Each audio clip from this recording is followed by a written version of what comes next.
iso vimos hoxe a nosa arca, como tantos días, para pedir beleza a Luis Seoánigas, a Rodríguez Corredoira, a Adelenda, a Díaz Baliño, a Bahamonde Cornide, a Francisco Leiro, a Xaime Cabanas, a Manuel Colmeiro, a Francisco Llorens, a Castelao, a Caruncho Amar, a Antón Patiño, a Álvaro Cebreiro, a Correa Corredoira, a Díaz Pardo, a Imeldo Corral, a Eugenio Granero, a Menchu Lamas, a Laseiro, a Maruja e a Cristino Mayo, a Maside, a Ovidio Murguía, a José María de Labra, a Raimundo Patiño, a Goya, a Rivera, a Rubens, a Sorolla. E para pedir beleza, como non, acudimos a él, ao noso señor Lubrís, o pintor do mar, o poeta submarino. Nós, os coruñeses, fartos da solidez do acaecido, reivindicamos o movimento continuo do mar.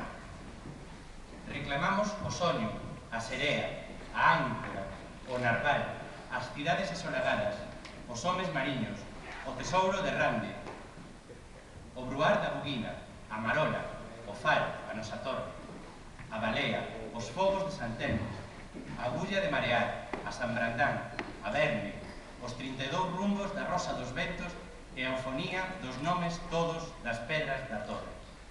En dende esta xeografía transformada en mítica polo pincel flamenco de Urbano Lubrís González, non podemos menos que celebrar a arribada deste mural a bo porto. A familia Lubrís Alonso Muño Hierro fixo que se salvara esta obra, que foi a cura da súa modriña coruñesa no seu piso de Madrid. Nos anos 90, antes de vender a súa casa, decidiron conservar o fresco e partillalo con todas nós, doando ao Museo de Belas Artes. Un aceno de generosidade que nunca seremos quen de agradecer. Hoxe, esta vista da Coruña, 1830, xa é de todas. De todos o podemos disfrutar con só desexalo.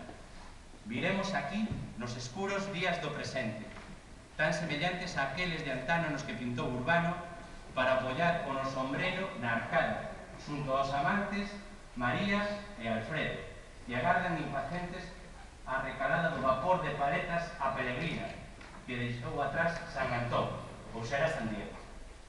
Ali ven o noso futuro, di Alfredo. Repenican as campás da colexiata. E sairemos de escena porque non queremos descubrir xa hoxe os segredos desta parella. E xa, fora do fresco, no mundo real, a nosa alma queda pendurada ao pensamento de Urbano Lubrís, que pintaba en galego, razón pola cal non podía ser realista. Medre o mar!